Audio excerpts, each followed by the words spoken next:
Уште еднаш добар ден и добре дојдовте на неделната богослужба на Христијански центар 490 и уште еднаш карантинска служба, но Зоран денеска со голема символика. Барем јас така размислував.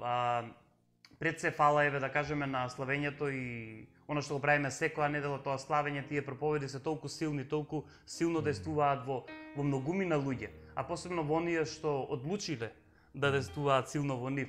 Така да ја верувам дека и сето она што сме го збореле во претходните проповеди, сето она што го нагласуваме е тоа дека ние треба да одлучиме за нештата да дојдат вистински во нашиот живот. И така да ние одлучуваме и покрај многуте обврски, и покрај многуте можеби непријатности, ако можам да кажам, со сето ова што не знаеме ни што ќе биде, ни како ќе биде, како што кажам и на претходната служба, Зоран, ние можеме да планираме, еве, не испадна да имаме пак служба во живот. Така да други се плановите. Иако не се овие Божји планови, ние мора да бидеме едноставно осетливи на водството на Светиот Дух, без разлика на времињата и на околностите какви да се. И го спомна Светиот Дух и спомнав дека денеска има голема символика и ќе кажам и зошто има голема символика сето тоа, зашто денеска е еден голем настан што се празнува во повеќето христијански, тоест од сите христијански деноминации што се празнува, а тоа е Пентакост или Духов ден. Зошто кажувам дека символика? На истиот начин и апостолите беа едноставно ставени во карантин, да во исчекување на нештата, Зоран. И ја верувам дека секој ние во овие карантински денови имаме исчекување од тоа што ќе биде тоа, како ќе биде. И многу е, можам да кажам, дори тажно, Зоран, да ние Пентакост го спознаваме само како форма, а никако како суштина. И затоа ја повикувам за секој еден што ќе го види ова видео, да се замисли малку, да се размисли малку што навистина во тој настан се случило и што тој настан придонесол.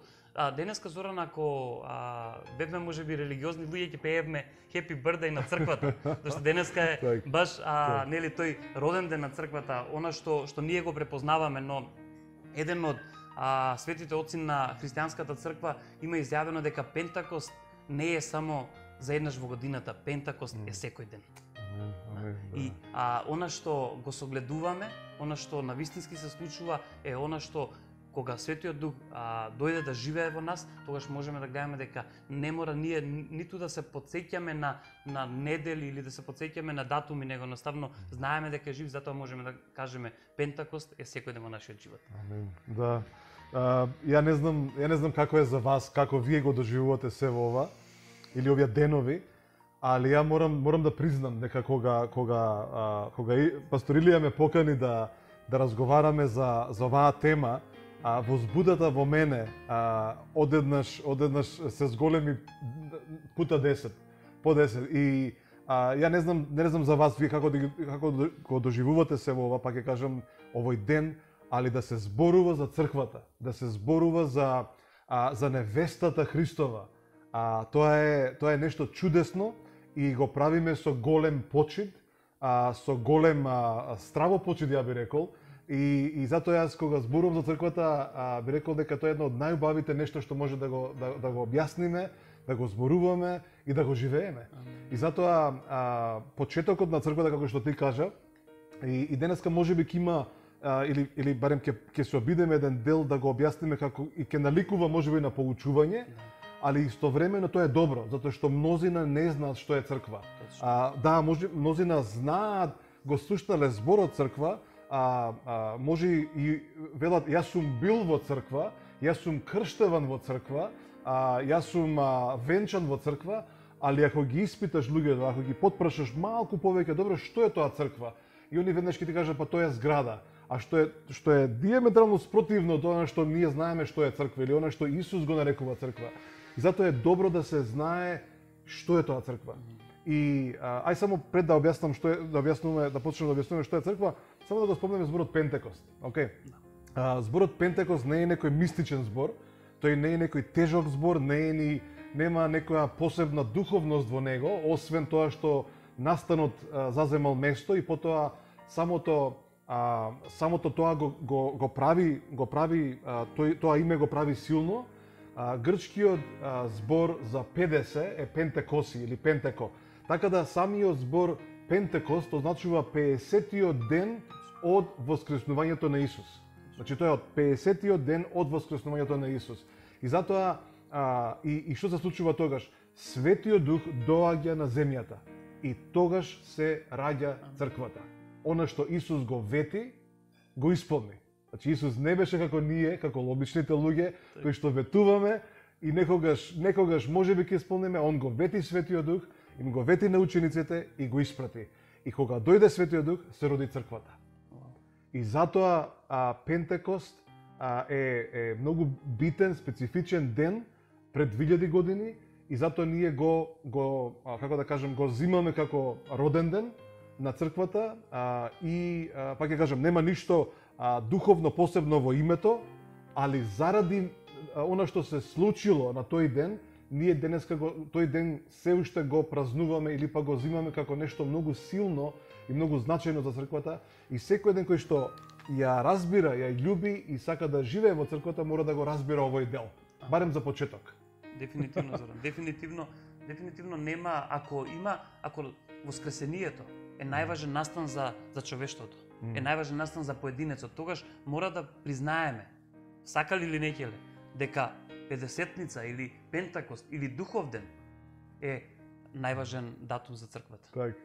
Да. И ако ги разликуваме датумите, тогаш на вистински начин да ги разликуваме. И ако овој карантин не собра сите дома, тогаш имаме простор и време на вистински подлабоко да видиме што значи роден ден на црквата, што значи симнување на Светиот Дух врз секој еден. Бака, Зоран, ако читаме втора глава од почеток, зборам за дела апостолски каде што е опишана таа Педесетница, ќе видиме дека негде таму до 35-тиот стих дека било како ексклузивитет само за 11 души.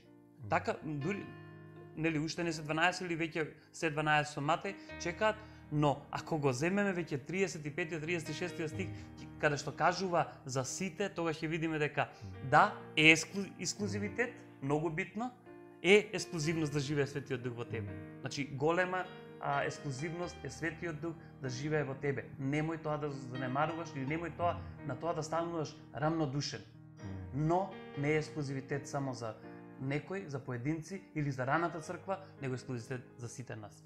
Но ајде да одиме по некој редослед. Еве го гледаме, Зоран, луѓето веќе го гледаат Исус воскреснат и некако им иде срцето на место. Но по тоа што Исус им зборуваше, по тоа што продолжува да им зборува, согледуваме дека пак се со блага паника, иако е после воскресението уште тука со нив, со блага паника дека сепак учителов ќе си оди. И што понатаму? Знаеш, многу луѓе можат општо во обичен живот да ти кажат, види ја ќе одам и од таму ќе ти пратам пари да можеш да функционираш, ќе ти пратам, не знам, кола добра, ќе ти пратам се, но тој период ти ќе бидеш во блага паника, да не заборави, да прати, да не се. И така да тоа ветување и Зоран им зборував на најмладите наши во црквата, баш дека ние учиме од нив, од децата, учиме како да очекуваме ветувањата. И така да, но еве ги гледам учениците и покрај цела збунетост, они ги очекуваат.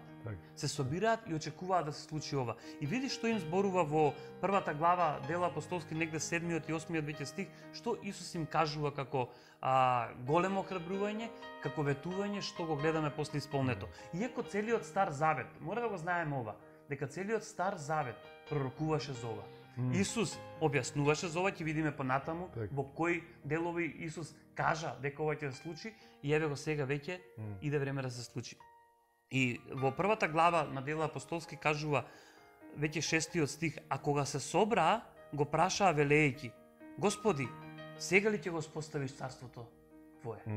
Значи они збунети очекуваат да сега да биде. Зошто? Зошто понекогаш немаме трпение и чекаме, посебно сега. Читав многу смешни коментари, Зоран, леле што се случува, дај некој метеор паѓал, па нека удри во земјава, веќе доволно е, готово и се. Така да ние секогаш имаме некој порив да ајде крај, доста е да го видиме Исус и убаво е тоа, но мотивот треба да го испитаме на сето тоа. И вика, а тој им рече: не е ваше да ги знаете времињата и периодите, што таткото ги одреди со својата власт. Туку ќе примите сила кога Светиот Дух ќе слезе на вас и ќе ми бидете сведоци како во Ерусалим, така и во цела Јудеја и Самарија, па се до крајот на земјата. Вау, не е ексклузивитет само за Јудеја и околината, но вика на се до крајот на земјата. Но мене е едно нешто што ме привлекува. И ова сакам да се задржиме тука, да ставиме прст и едноставно да задржиме тука, вика, ќе примите сила. Но како? Примајќи го Светиот Дух во нас. А Светиот Дух не е само сила. Така да, силата е една од работите што ние примиме кога го примиме Светиот Дух во нас. И не смееме да се ограничуваме само на силата, зашто ако го видиме Светиот Дух што е по личност, што е по карактер, ќе видиме дека силата е само еден дел. Но што е можеби еден од главните делови да можеме да продолжиме да чекориме понатаму. Но не примиме само сила. Само сила, Зоран, или дел, ако можам да кажам, од Светиот Дух, примаа кога во Стариот Завет, примаа кога Исус ги праќаше учениците, им даваше сила, но овдека збориме за нешто поголемо, нешто што се нарекува крштевање во самиот Светиот Дух, во самиот Светиот Дух. И натаму некако ќе насочуваме работа. Така да, на едно место во историјата е запишан, и тоа е вистински е запишан зборот иконом за Светиот Дух. Многу пати во народните приказни го спомнуваат иконом, што значи домаќин. Светиот Дух, Зоран, е домаќин на црквата. Сега, тука се воспоставува една работа што многу пати, не можам да кажам јас не ја грешам, те познавам тебе и ти не ја грешиш, но многу пати се грешава низ црквите, се грешава низ христијаните, а тоа е дојди Свети Душе. Не може домаќинот да го викнеш, да кажеш за него дојди Свети Душе. Зошто? Зашто тој е во тебе. И тој не повика. Знаеш, интересно е што има толку често и за жал, ова го кажувам со голема жал, и не дека ние сме експертите и не дека ние сме ги донеле најголемите заклучоци или пак сме дошли до крајот на нештата, туку заради тоа испитување на нештата, заради тоа проникнување на вистините и заради, ја би рекол, заради благодата, заради духот на откровението, дадено ни е одредено откровение за тоа како нештата треба да функционираат. И најверојатно една од најголемите грешки што се случува или се случило во текот на времето, во историјата е што кога разговарам денеска со луѓе неверници или од некоја друга увереност, они велат, ама црквата во тој период го направила оваа грешка, во тој век го направиле оваа грешка. Ја викам вака, значи и денеска се прават многу грешки. И денеска има погрешни правци во кои што одредени цркви чекорат. Не дека тие се оддалечени од Бог, не дека Бог не ги љуби нив, не дека тие не се црква, али теологијата што ја поседуваат, или по да кажам, сликата што ја имаат за Бог Таткото, за Синот и за Светиот Дух, може би не е најчиста, не е најјасна и не е најдобра. И заради таа заматена слика што ја имаат, заради таа теологија што ја имаат, нивното делување или нивното размислување може да биде иронично, може да биде плашливо или пак може да биде неуспешно, многу често. И затоа е многу битно да знаеме каков е домакинот или кој е тој кој што ја води црквата денеска. И ако ние знаеме дека домакинот или водичот е Светиот Дух, а Исус вели ќе испратам некој што ќе ве потсети на се што јас поучував, а Исус никогаш не рече мојата црква ќе биде слаба, ќе биде неуспешна и ќе биде сиромашна. Него Исус рече портите на пеколот нема да ја надвладеат мојата црква. И сега кога го имаме Исус кој што ни го каже тоа, и кога некој друг вели абе црквата е слаба, абе црквата е сиромашна, дури денеска прочитав за жал, прочитав некој напишал црквата е под опсада. И јас нешто се почнав да се смеам. Велам, овие луѓе не разбираат што е црквата. Црквата е најсилното битие кое што постои денеска на земјата, посилно од председатели на држави, посилно од целиот овој свет. И затоа да се даде изјава дека црквата е под опсада, тоа знаеш што значи? Дека не ја познаваат ниту црквата, ниту пак домакинот на црквата кој што е Светиот Дух.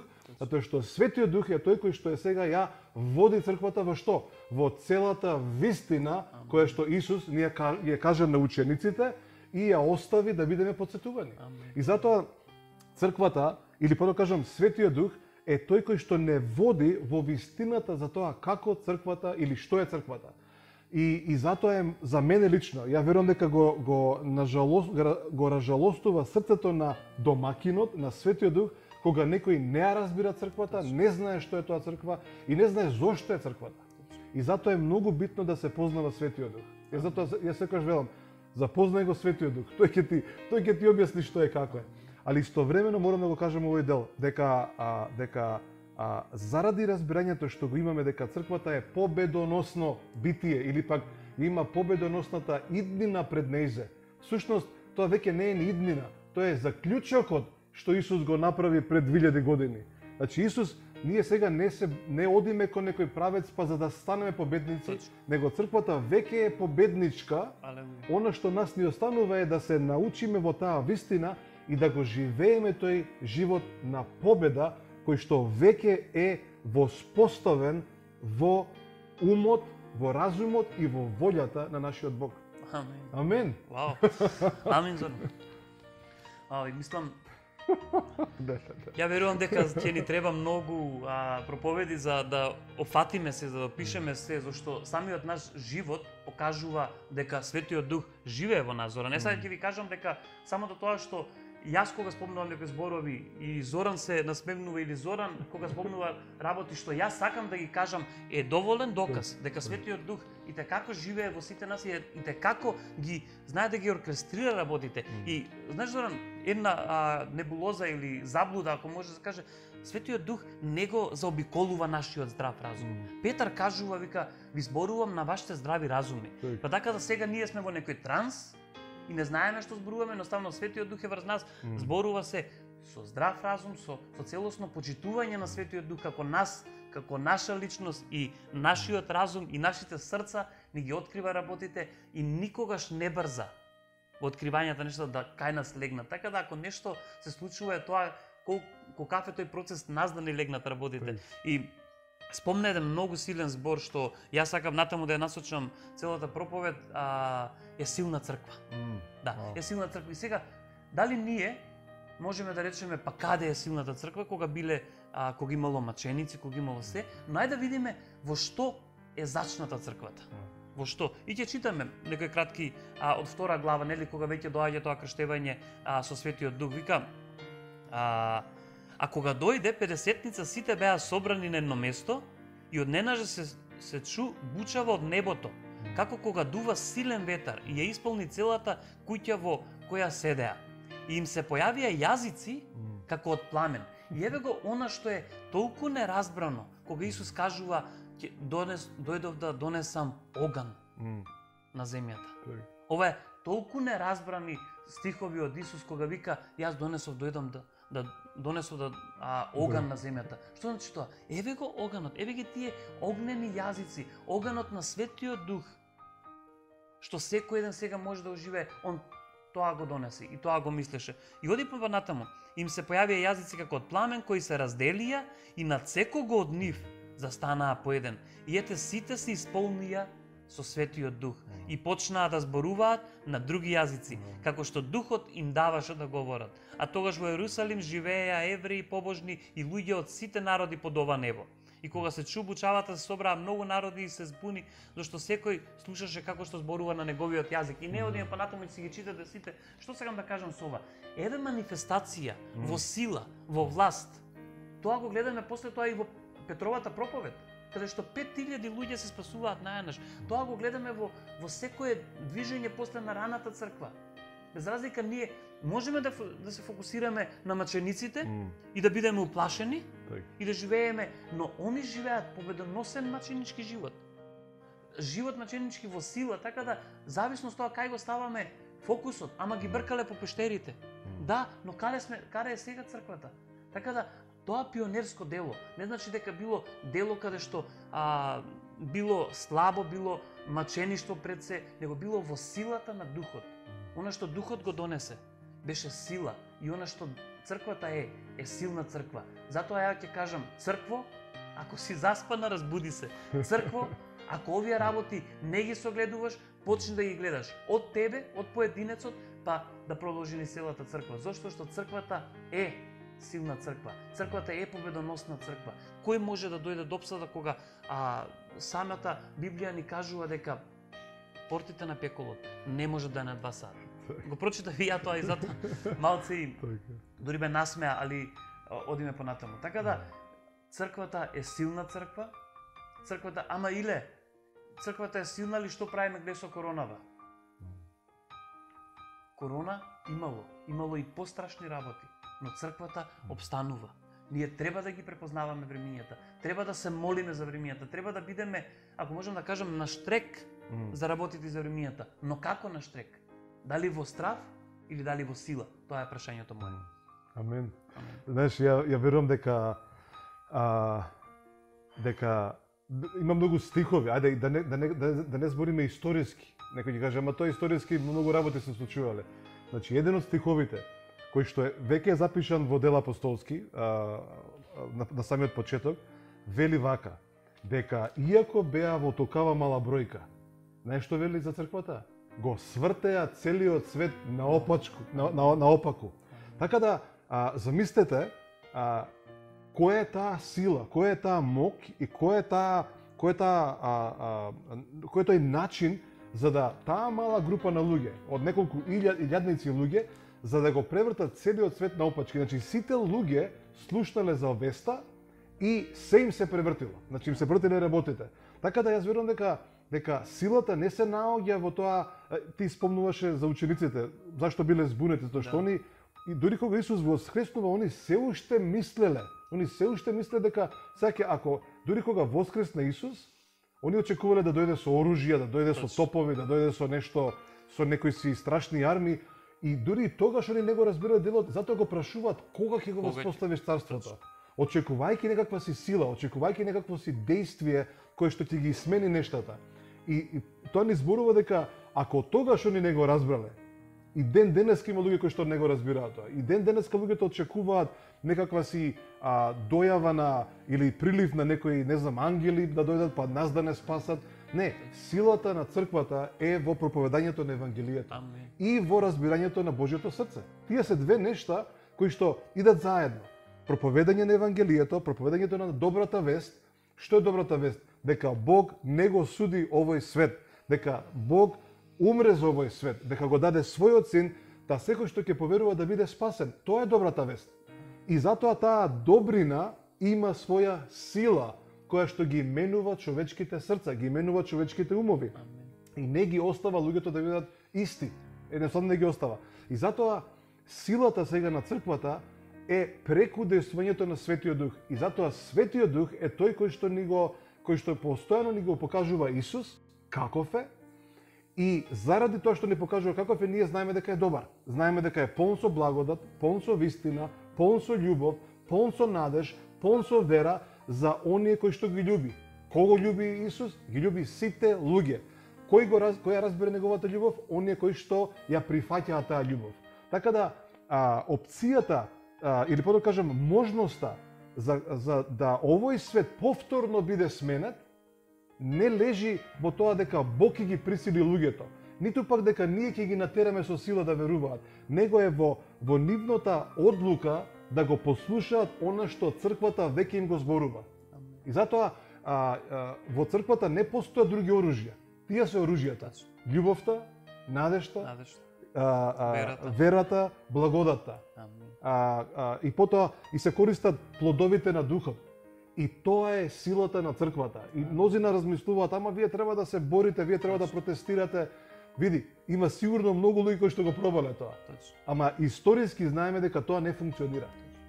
Знаеме дека тоа нема сила во тоа. Тоа може би има краткотраен ефект, може би видлив ефект, али не ги менува луѓето. Јас се сеќавам кога јас поверував во Исус и се уште бев во тие денови на, ајде да не ги кажам, или одминати денови на агресија, ја мислев дека ако земам некој да го заплашам некако, да го стресам и ќе го убедам ја, можам да го убедам, плюс ќе ме слуша, крупен сум ја, ќе му свикам и ќе мора да поверува. И верувам и пробував така. Точно. И имаше луѓе доаѓаат у црква. Зоран ќе свика, кидеме у црква. Да. Ниеден од нив не се спаси. Ниеден од нив не поверува во Господ Исус. Зашто? А тоа што не ги менува силата на убедување, или да кажам човечката сила, него ги убедува силата која што доаѓа преку пресведочувањето кое што доаѓа преку од Светиот Дух. Така да ако Светиот Дух не пресведочи некого, ако Светиот Дух не направи таа работа, ја и ти можеме да ги тепаме луѓето, да ги влечеме за уши, да доаѓаат и тие пак и си отидат како што си дошле.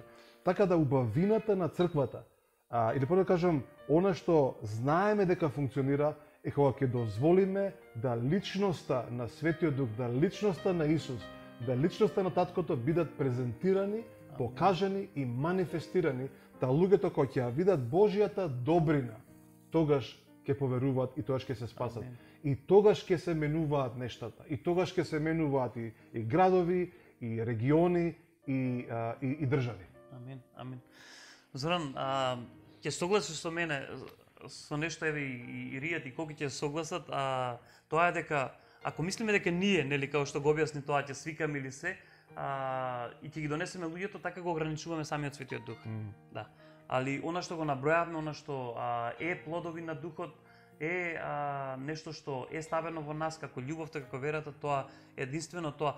Луѓето малце ги збунува, Зоран, ме збунуваше порано и мене, време трењето на некои нешта. Или што значи тоа? Или трпението ни сето тоа. И затоа имаме христијани посмирени и понесмирени.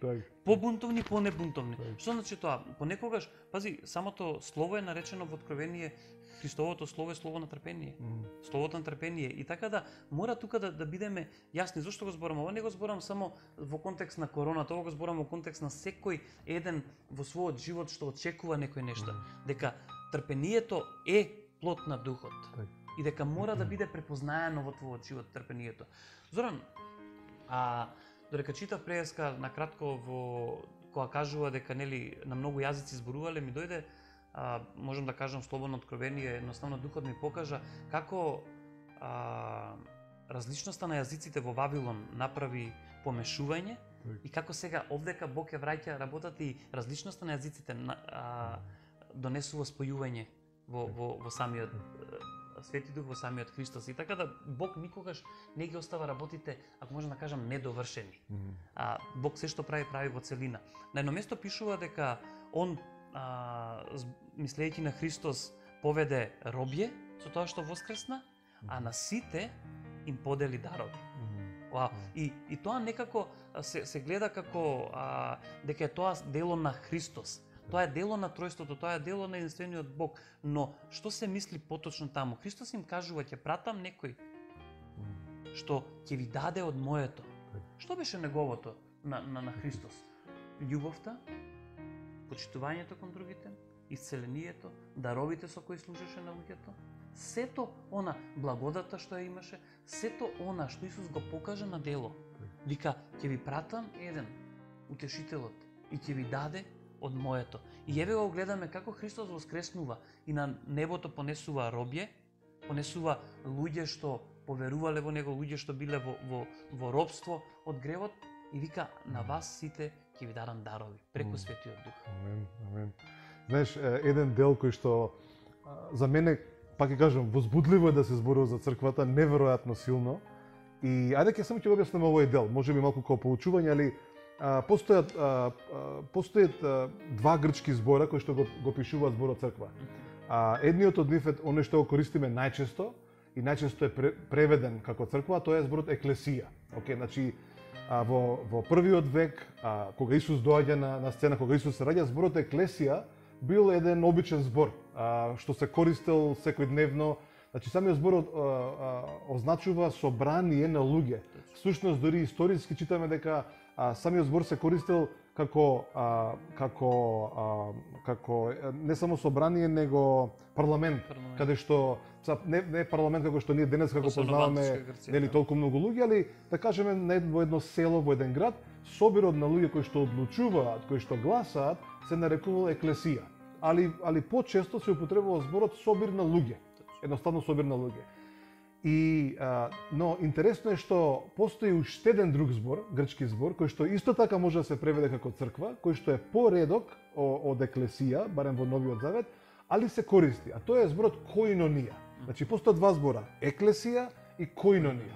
Сега, што е разликата? Разликата е во функцијата. Океј, разликата е во функцијата.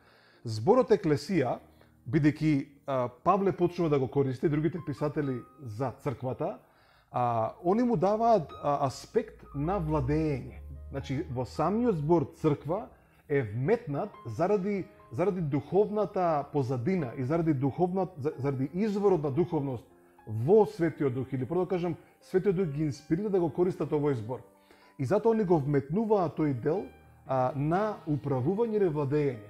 И затоа еклесијата во Новиот Завет, поготово кога Павле ја користи во неговите теолошки обраќања, го означува делот кој што управува. И затоа Павле највеќе го истакнува овој дел во Ефесјаните, 4 глава, 11 стих. 11 до 13 стих, каде што вели дека тој, Христос, на црквата и даде дарови. Значи, тој даде дарови. И вели вака, на едни за апостоли, други за пророци, трети за евангелизатори, четврти за учители и пети за пастори. Значи, еве го Павле го нагласува зборот црква или зборот еклесија со цел да објасни дека кога го користиме тој дел или кога се користи тој збор е за одлуката или пак за управувањето кое што црквата во тој момент го прави. И затоа петократната служба ја има таа функција да прави такви, ја би рекол, не повеќе духовни работи, или повисоки духовни работи, али ја би рекол многу важни одлуки да прави. И затоа, дури јас кога бев пред некоја година во Будимпешта и не однесува во парламентот на Будимпешта, и беше многу интересно, тоа беше еден круг со многу столици и таму имаше 3 копчиња. Може сум ти го кажувал, имаше заедно бевме. Да, заедно бевме, остаревме. И таму имаше 3 копчиња каде што ако треба ако имаш нешто да кажеш, стискаш. Сакам збор. И затоа зборот еклесија е каде значува управувачката функција на црквата. Сега, да објасниме за коинонија. Коинонија е моментот каде што е, најпросто кажано, каде што се дружиме. Значи, кога некој ќе дојде во, да кажеме, не само на служба во црква или пак на еден собер и ќе не види таму си разговараме, си збориме, се дружиме, значи тој дел, дружбата е коинонија. Значи коинонијата е тој интимниот дел или да кажам блискоста на црквата, блискоста на браќата и сестрите. И затоа ние не смееме да само да нагласиме едниот дел, а да го изоставиме другиот дел, што за жал се случило многу пати и се случува се уште во црквата. Или да кажам во културите на државите или во културата на црквата. Каде што некој вика, ние само да се дружиме, ние само да си видиме заедно, друго нас не ни интересира.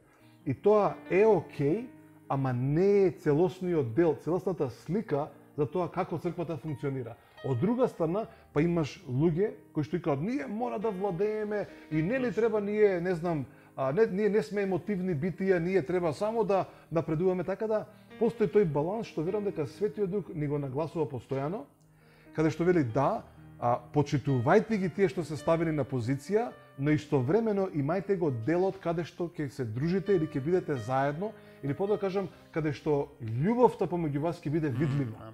Затоа што Словото ни вели, Исус ни вели, по што ќе ве познаат? По љубовта. Значи по љубовта. И затоа кога луѓе доаѓаат на служби, да, постои таа тензија, значи постои тензија каде што тие дарови на пророци, на пророштва, на апостоли, на евангелизатори сечат. Едноставно јас сум бил на служби и јас сум го правил тоа, каде што луѓето биле престрашени и страф им е, се плашат, викат што е ова помеѓу вас, а истовремено па се привлечени од нешто. И се вика, ја не сум ни да бегам, а ми се седи тука. Ми се бега, ми се седи тука. Така да постои тој момент на тој, ја би рекол, дел каде што и постои силата на црквата, али постои љубовта на црквата. Ја верувам кога тие двете заедно ќе функционираат, како што Исус го замислил тоа, луѓето ќе имаат стравопочит, ке знаат дека ова е многу силно битие, ја би го рекол, или силен силен момент, а истовремено ќе бидат привлечени зашто бидејќи ќе чувствуваат љубовта која што е од Христос. Така да за мене црквата е, како да кажам, е многу силен, поимот е многу силен, функцијата е многу силна. Самиот збор црква за мене означува едно целокупно однесување на сила и на љубов. Амин. Кај што домаќинот е Светиот Дух. Да, заради него. Вау. Ако домаќинот е Светиот Дух, тогаш ние сме домот на Светиот Дух. Мора да го запазиме и тој дел. Зоран, многу го објасни овој дел, го разграничи од една страна и после тоа го спои сето тоа во што значи црквата, што значи тоа што не само во неделата што го правиме, нели на службите, него тоа што секој еден има, ако можам да кажам, идентитет или секој нешто што ја разликува црквата како тело, како Христово тело, да. Така да ја ако не сте дел од црква, сакате да бидете, слободно ве препорачувам да едноставно се замислите, да тропнете на вратата на црквата и да кажете јас сакам да бидам дел од црква. Знаеш, Зоран, многу кога стравот доаѓа од неразбирање на работите и во текот на историјата, и тоа го гледаме сега во голема бројка меѓу црквите, не е проблем да не го разбираат даровите, да не ги разбираат луѓе што воопшто не знаат ни што е црква. Но луѓе што се во црква, што кажуваат дека Светиот Дух е тој што наново ги родил. Значи, не можеш тогаш да ги избегнеш даровите, зашто тие се на самиот Светиот Дух. И многу некако погрешни учења, погрешни работи се донесени околу учењата.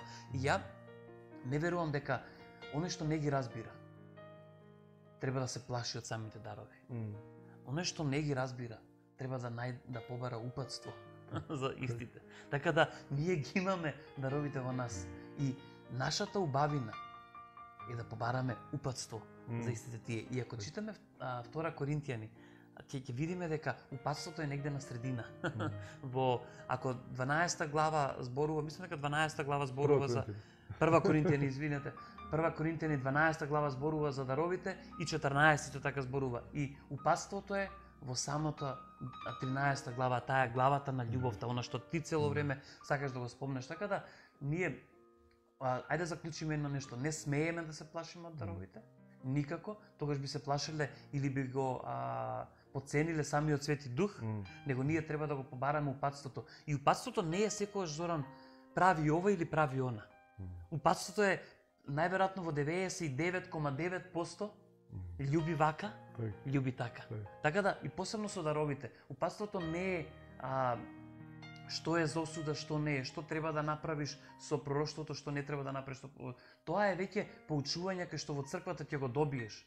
Но ако спознаеме љубовта и ако овие дарови ги едноставно ги правиме преку љубов, ги даваме преку љубов, ги спознаваме преку љубов, тогаш ние сме на вистинско место да не злоупотребиме истото. Знаете, љубовта дава најголем авторитет врз луѓето, но дава и опција да не го злоупотребиш. Инаку авторитетот знае многу пати да биде злоупотребен, кога ќе биде погрешно разбран и ќе се делува без љубов. Така да љубовта дава авторитет врз луѓето, врз твојот живот, врз работите, врз нештата, но дава исто така и начин како да не го злоупотребиш. Најверојатно еден дел кој што е многу битен да го спомнеме, многу важен да го спомнам, е тоа дека заради неразбирањето од разни причини на самиот збор црква или пак на самото име црква и на самата функција тоа што е црква, а дури кој ќе кажат луѓе, ама јас сум бил во црква, јас сум бил во вашата црква и не знам, не сум го доживел тоа истото што вие го кажувате.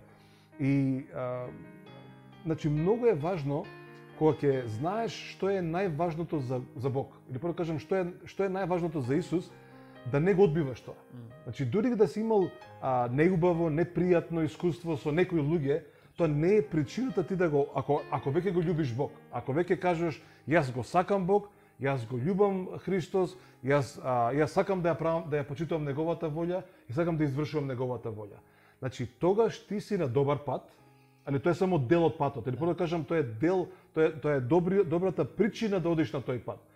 Исус многу јасно вели дека неговата невеста е црквата. Амин. Што е многу јасно го кажува тоа. И дека Исус ја направи црквата да биде причината зашто тој би отишол на крстот. Значи, ако читаме Евреи 12 глава, 2 стих, таму вели заради радоста која што беше поставена пред него. Јас често велам дека ти и јас сме радоста, али основата е дека Исус ја виде црквата, неговата невеста ја виде пред него, која што го на еден начин го засени крстот и Исус рече заради оваа радост јас ќе го претепам крстот. Што и да тоа значи? Амин. Затоа што Исус не беше еднаш на крстот па уште еднаш да проба, него ова беше прв пат за него доди на крстот. И затоа он вели независно какви болка, независно што ќе се случи, заради радоста која што е во оваа личност што ја гледам пред мене што е црква, јас умирам за неја. Сега замислете, ако Христос дава такво значење на црквата, и ако Христос толку многу ја нагласува убавината, силата и потребата тој да биде нејзин и она да биде негова, тогаш ако ти се нарекуваш христијанин, ти немаш никакво право или пак не смееш да ја одбиваш црквата, што и да претходно се случило или какво непријатно искуство си имал со тоа што се нарекува црква. И затоа мораш повторно и повторно ти да се навикнеш. Значи не црквата се навикне на тебе, него ти да се навикнеш на тоа дека начинот на кој што навистина ќе му угодиш на Бог. И оно што му е угодно на Бог е ти да бидеш дел од таа црква. И затоа да, црквата може да има разни изрази, зависно од културата во која што живее. Например, имате цркви во Египет, кои што на еден многу различен начин, некој ќе каже примитивен начин, за нив тоа е единствениот начин да го обожаваат Бог. Имате цркви во Етиопија, каде што, например, за нас лично тоа би било, како да кажам, дури погубно или одбивно. Пример, јако бев во Етиопија, имаше црква, каде што градбата беа гранки од лоза и подот беше земја. Имаше цркви каде што дрвото им беше црквата, покривот на главата. Нешто што, например, ја и ти не би се осмелили да го направиме. Ние ги наоѓаме најдобрите места, најексклузивните места, или да кажам, најпријатните места. И викаме, овдека ќе се собереме ние, затоа што е пријатно. Таму за нив, таму се собира црквата. За некои луѓе можеби треба да се облечат, например, кога бев во Пакистан, таму, например, во црквата сите се дотерани со кошули, со кравати, што за нас, например, не е такво нешто. Мене ќе видиш кравата можеби еднаш или два пати у 10 години, 20 години. Најверојатно и мене. Најверојатно и тебе, да. Сакам да кажам, од зависност од културата имате различни изрази за тоа како луѓето во црквата изгледаат, или како се однесуваат, или како мирисаат, какви песни пеат. Некаде не пеат песни. Наоставно, ние мислиме дека обожавањето е пеење песни. За некој нив животот е обожавањето што го имаат. Така да, на многу различни начини црквата се изразува. И затоа не треба нас да ни биде одбивно едното, а да ни биде прифатливо друго или обратно. Само ради што нашата култура ни налага прилика или нашите размислувања за тоа како. Затоа ние не ја гледаме црквата ниту како градба, зборејќи за цигли, за слики, него црквата е луѓето. И независно од тоа како луѓето изгледаат, Бог си ги сака тие луѓе и ги нарекува своја црква. Така да, поготово за нас, ние живееме во една култура, живееме во едно поднебје каде што ти ќе кажеш, ако кажеш ти црква, викат на која адреса е. Алудирајќи веднаш на градба. И ти од почеток мора да објаснуваш, ама чекај, црквата не е градба. И ти кажат, како бе не е, ја цел живот знам дека е тоа. Така да, само затоа што луѓето или тука во Македонија сме воспитани на таков начин, тоа не значи дека тоа е вистината. И затоа велам дека Светиот Дух е тој кој што ја открива таа вистина. И затоа ние му дозволивме на Светиот Дух да ни го открие тоа и ние сега знаеме дека црквата се луѓето, тој собир на луѓе, таа еклесија и таа коинонија заедно или во едно кое што го покажуваат лицето на Христос и силата на Светиот Дух и љубовта на Таткото. Амин. Амин, Зоран, амин. Тука да требаше да се прекрстам. Да, дефинитивно. Кокиријат се крстат веќе. Еве се крсти некој, да. Така да, со две раце. супер со две раце. Вау, Зоран,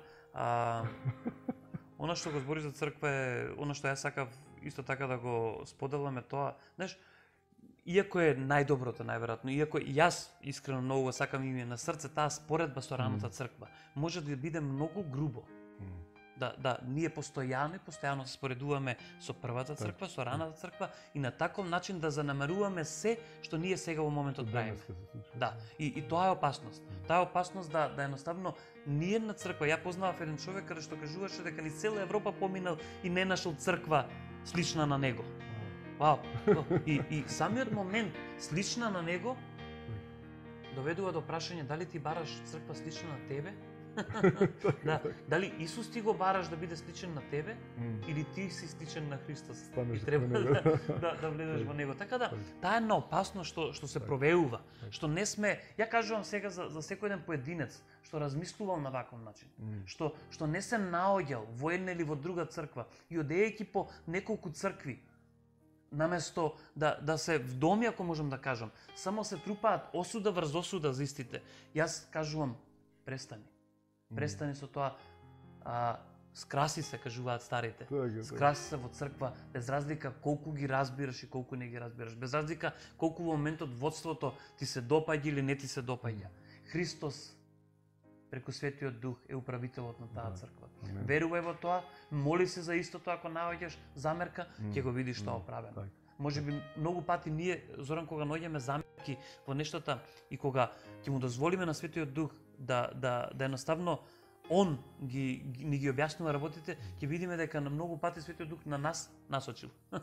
Каде што ние треба да направиме некои промени. И така да, колку и да е дискутабилно едно нешто, јас ви кажувам, престанете со тие муабети и видете во таа црква која што сте, почнете да ги согледувате убавите работи, ќе видите како расте црквата и како вие сте тој дел каде што расте во црквата. А секогаш раната црква мора и треба да ни биде пример во многу нешта.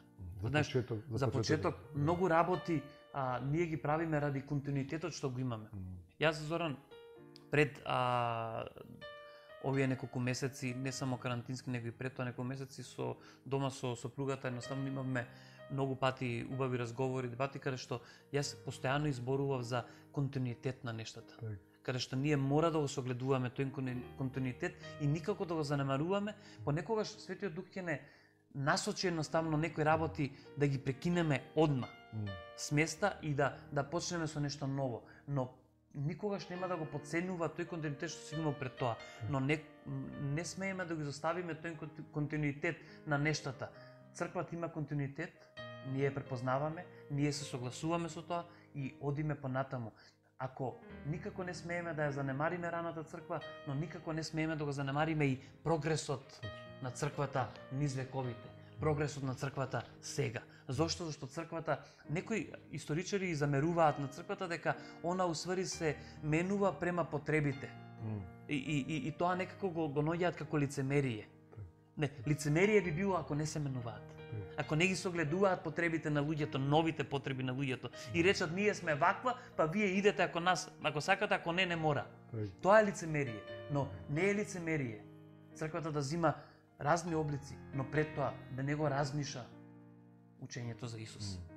На почетокот ти каже на многу силна работа каде што рече црквата нема да дојде со мечови. Она пробуваше со мечови, правеше глупости, но ништо од тоа не успеа. Сега и замеруваат многу за тоа, но ќе дојде со Божјото Слово, со добрината, со благодатта во твојот живот. И лично во твојот, ти ќе очекуваш можеби цела група наеднаш да биде спасена, да биде извадена од калта, но лично ти прво ќе бидеш изведен од калта. Знаеш, има многу силови зборови што ги упатуваме кон сите кои што слушаат и пак ќе кажам, може би, не знам, ја барем лично, ја имам ја верувам тој повик и желба и љубов за целата црква во Македонија.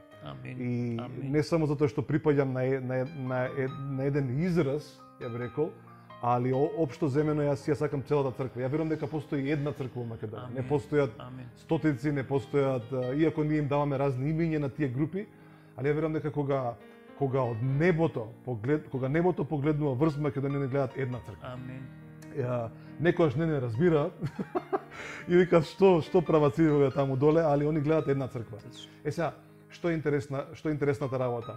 Што ако постојна теологија која што е опасна теологија би рекол, мислам не звучи опасна, звучи добра, ама е опасна на долги патеки.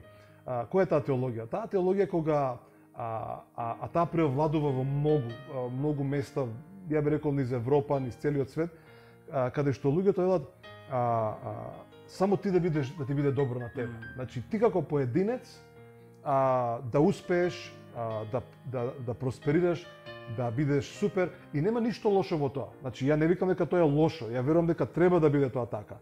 Но и они тоа го веруваат за поединецот. Значи за самиот себе си ти ако си добар, ако си успешен, тоа е супер. Али кога станува збор за црквата, викаат не.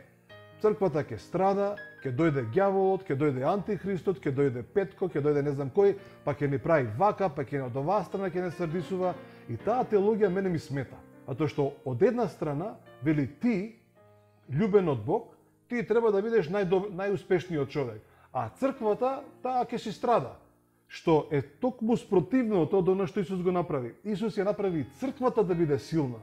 Црквата да биде убава. Всушност вели дека Исус ја направи црквата да нема брчка и да нема дамка. Значи таа има таква сила, кога било кој што ќе влезе во црквата се оснажува заради судбината, или прво да кажам заради силата на црквата, а не обратно. Така да јас би рекол тоа мора да го смениме. Таа теологија мора да ја смениме. Зашто? Затоа што црквата е победоносна црква.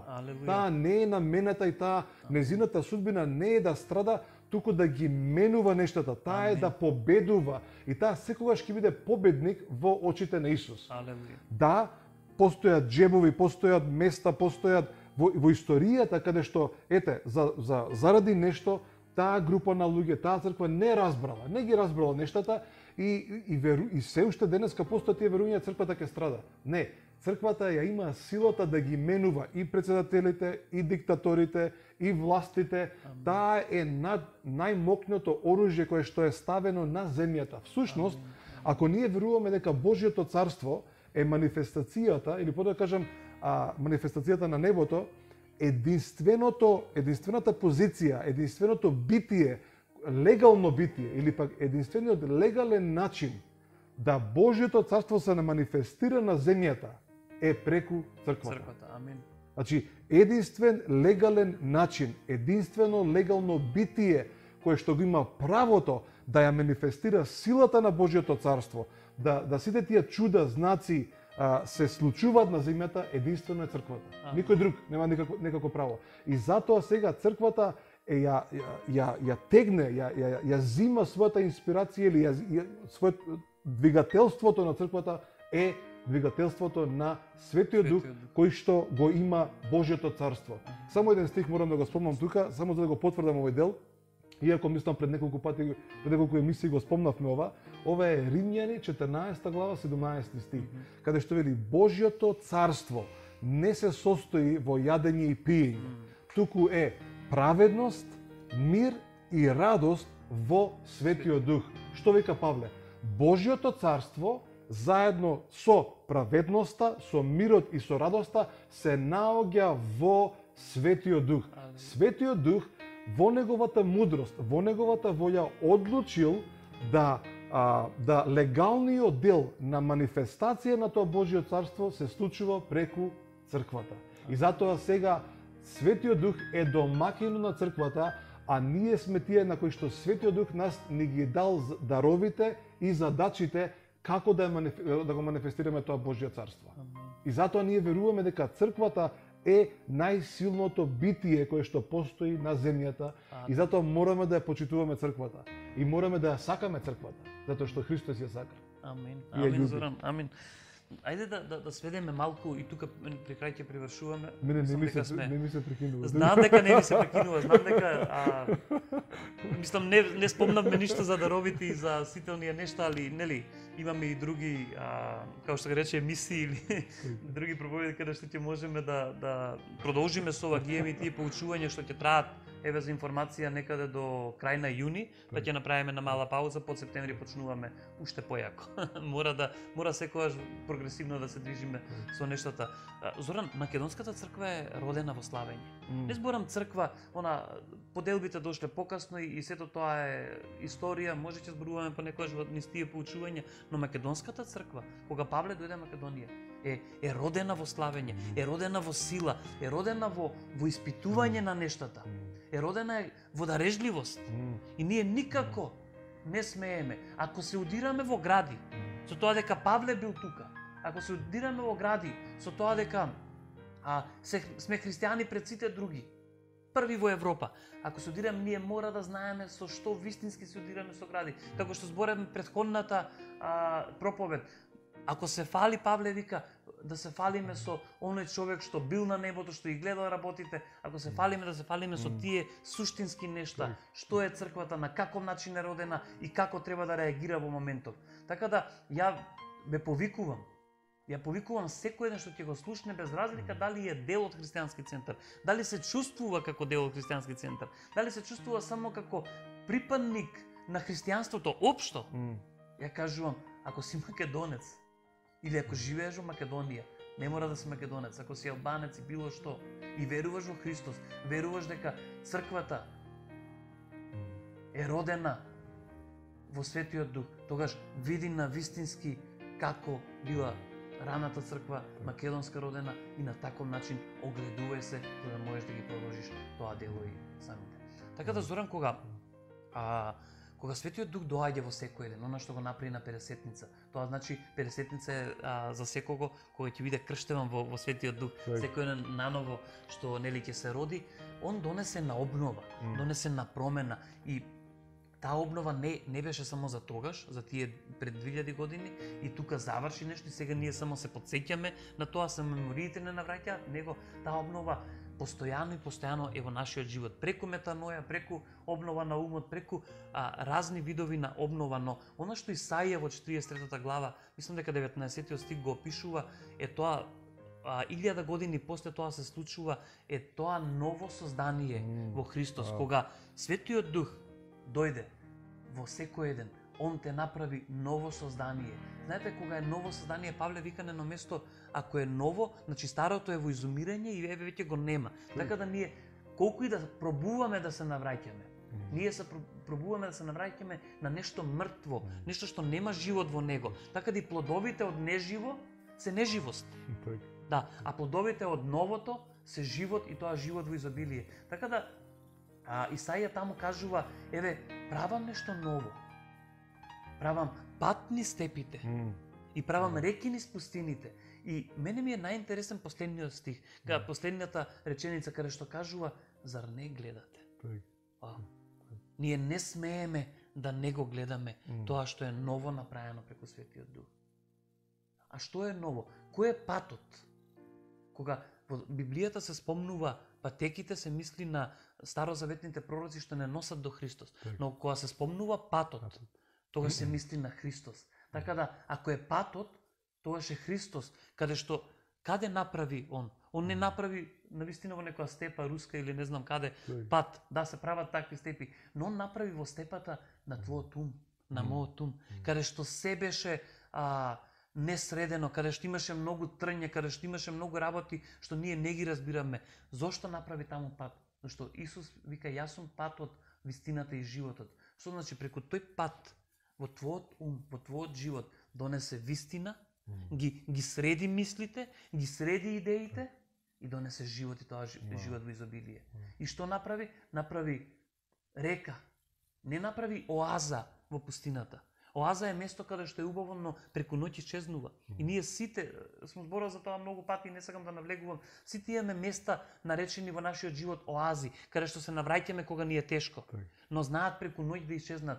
Затоа Исаија вика реки низ пустините, каде што заживува се во твојот живот. Така да кај што има река, заживува се. Така да Исус, Светиот Дух, е реката во твојот живот. И дозволи ми да заживее се и таа обнова да биде видлива за секој еден. И знаеш, интересно е ова, следново. И со ова сакам да охрабрам, да ги охрабрам сите кои што слушаат. или ќе го слушате ова видео, дали се тие дел од црква или само од некоја љубопитност го слушаат се во ова, или подобро кажем од потреба го слушаат. Ја верувам дека сите ние што се спасивме на еден начин бевме од потреба, го баравме Господ или подобро кажем Господ нас не потекна, ама ние го баравме некаде и дојдовме кај некој верник, дојдовме кај некоја црква каде што ни беше објаснето и кажано кој е тој Христос и каков е тој Христос.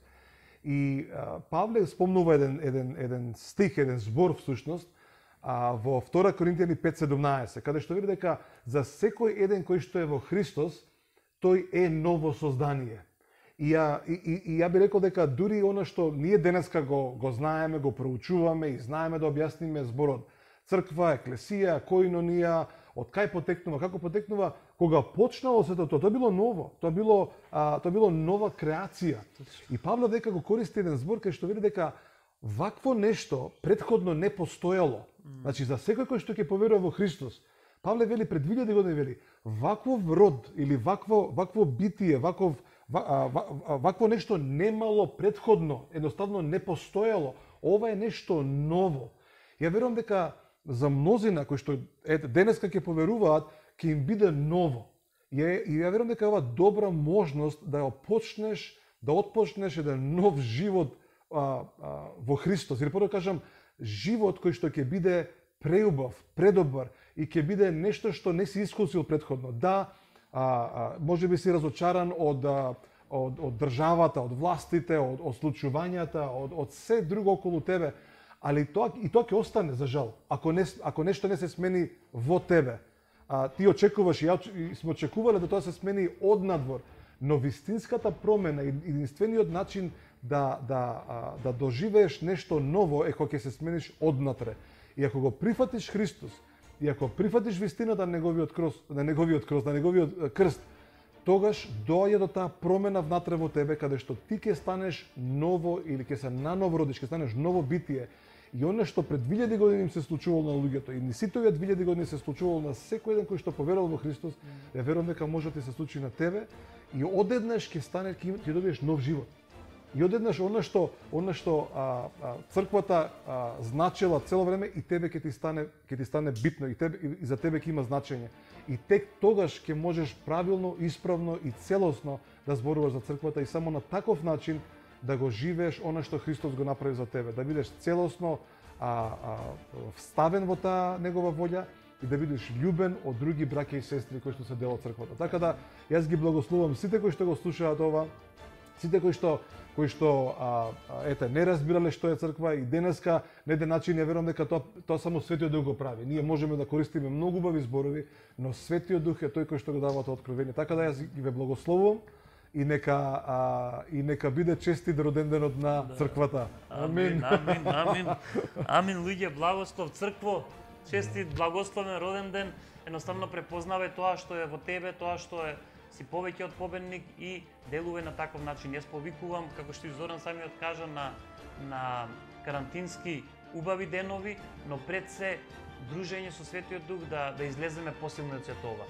Ве благословуваме уште еднаш, ние можеме да продолжиме вака, тука атмосферата е, дури можам да кажам, опасна на некој начин, но ви го почитувам исто така и времето.